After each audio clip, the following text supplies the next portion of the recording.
Sunday. I'm not sure why I'm writing this down on paper and not on my computer. I guess I've just noticed some odd things.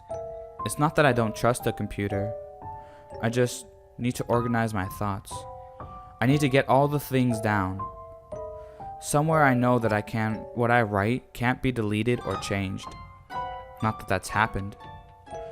It's just everything blurs together here, and the fog of memory lends a strange cast to things. It's starting to feel cramped in this small apartment. Maybe that's the problem. I just had to go and choose the cheapest apartment. The only one in the basement. The lack of windows down here make the day and night seem to slip by seamlessly. I haven't been out in a few days because I've been working on this program project so intensively. I suppose I just want to get it done. Hours of sitting and staring at a monitor can make anyone feel strange. I know, but I don't think that's it. I'm not sure when I first started to feel something was odd. I can't even define what it is. Maybe I just haven't talked to anyone in a while. That's the first thing that crept up on me. Everyone I normally talk to online while I'm programming had been idle. Or they simply not logged in on at all.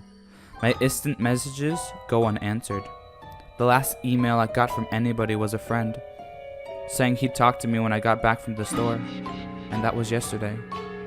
I'd call with my cell phone, but reception's terrible down here. Yeah, that's it. I just need to go call someone. I'm gonna go outside. Well, that didn't work so well.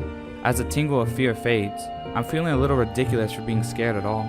I looked in the mirror before I went out, but I didn't shave the 2-day stubble I've grown.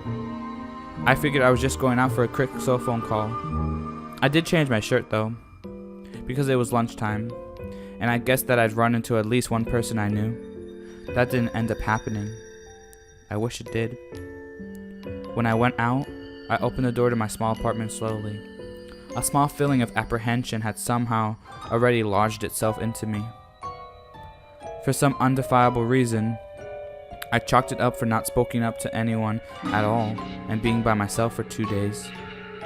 I peered down the dingy gray hallway, made dingier by the fact that it was a basement hallway. On one end, a large metal door led to the building's furnace room. It was locked, of course. 2 dreary soda machines stood by it. I bought a soda from it the day that I first moved in, but it had a 2-year-old expiration date. I'm fairly sure nobody knows that those machines are even down here, or my cheap landlady just doesn't care to get them restocked. I closed my door softly and walked the other direction, taking care not to make a sound. I have no idea why I chose to do that, but it was fun giving in to the strange impulse not to break the droning hum of the soda machines. At least for the moment, I got to the stairwell and took the stairs up to the building's front door. I looked through the heavy door's small square window and received quite the shock.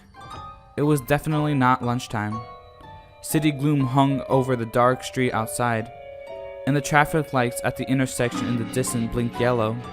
Dim clouds, purple and black from the city glow, hung overhead. Nothing moved, save the few sidewalk trees that shifted in the wind. I remember shivering, though I wasn't cold. Maybe it was the wind outside. I could vaguely hear it through the metal door, and I knew it was that unique kind of late night wind. The kind that was cold, constant, and quiet, save for the rhythmic music it made as it passed through the countless unseen tree leaves. I decided not to go outside. Instead, I lifted my cell phone to the door's little window and checked the signal meter. The balls filled up the mirror, and I smiled. Time to hear someone else's voice. I remember thinking, relieved. It was such a strange thing to be afraid of nothing. I shook my head, laughing at myself silently. I hit speed dial for my best friend Amy's number and held the phone up to my ear. It rang once, but then it stopped. Nothing happened. I listened to full silence for a good 20 minutes, then hung up. I frowned and looked at the signal meter again, still full. I went to dial her number again, but when my phone rang in my hand, startling me, I put it to my ear. "Hello?" I asked immediately, fighting down a small shock at hearing the first spoken words to me in days, even if it was my own. I had gotten used to the drowning hum of the building's interior working, my computer, and the soda machines in the hallway. There was no response to my greeting at first, but then finally a voice came. "Hey," said a clear male voice, obviously a college age like me. "Who's this?" "John," I replied, confused. "Oh, sorry, wrong number," he replied, then hung up. I lowered the phone slowly and leaned against the thick brick wall of the stairwell. That was strange. I looked at my received calls list, but the number was unfamiliar. Before I could think on it further, the phone rang loudly, shocking me yet again. This time, I looked at the cellular before I answered. It was another unfamiliar number. This time I held the phone to my ear but said nothing. I heard nothing but the general background noise of a phone. Then a familiar voice broke my attention. "John?" was a single word in Amy's voice.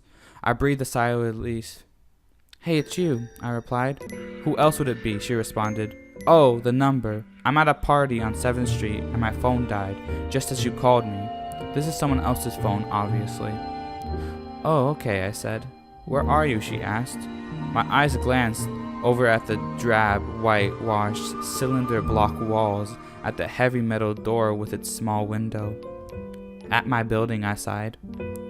"Just feeling cooped up. I didn't realize it was so late." "You should come here," she said, laughing. "Nah, I don't feel like looking for some strange place by myself in the middle of the night," I said, looking out of the window, silent, windy street that secretly scared me just a tiny bit. "I think I'm just going to keep working on and then go to bed." "Nonsense," she replied. "I can come get you. Your building is so close to 7th Street, right?" "How drunk are you?" I asked lightheartedly. "You know where I live." "Oh, of course," she said abruptly.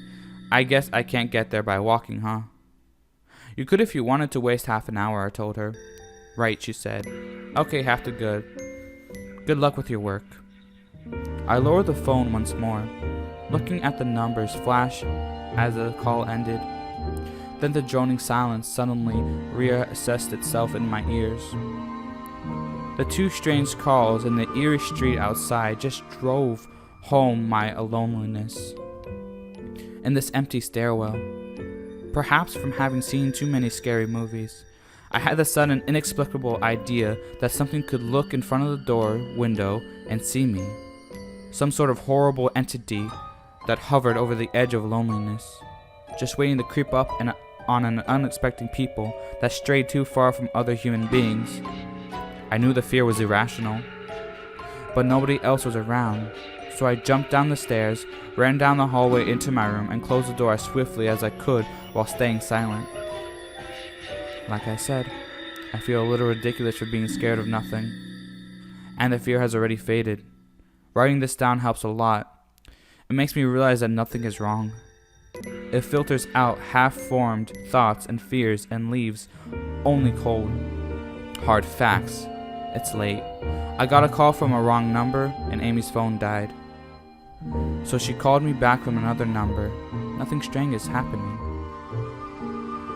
Still, there was a little off about that conversation. I know it could have been just the alcohol she had. Or was it even that she seemed off to me? Or was it? Yes, that was it.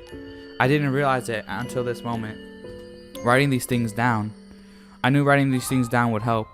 She said she was at a party, but I only heard silence in the background. Of course, that doesn't mean anything in particular, as she could have just gone outside to make the call. No, that couldn't be it either. I didn't hear the wind. I need to see if the wind is still blowing. Monday. I forgot to finish writing last night. I'm not sure what I expected to see when I ran up the stairwell and looked out the heavy metal door. I'm feeling ridiculous. Last night's fears seem hazy and unreasonable to me now. I can't wait to go outside into the sunlight. I'm going to check my email, shave, shower, and finally get out there. Wait, I think I hear something. It was thunder. The whole sunlight and fresh air thing didn't happen. I went out into the stairwell and up the stairs, only to find disappointment. The heavy metal doors, little windows showed only flowing water, as torrential rain slammed against it. Only a very dim, gloomy light filled in through the rain.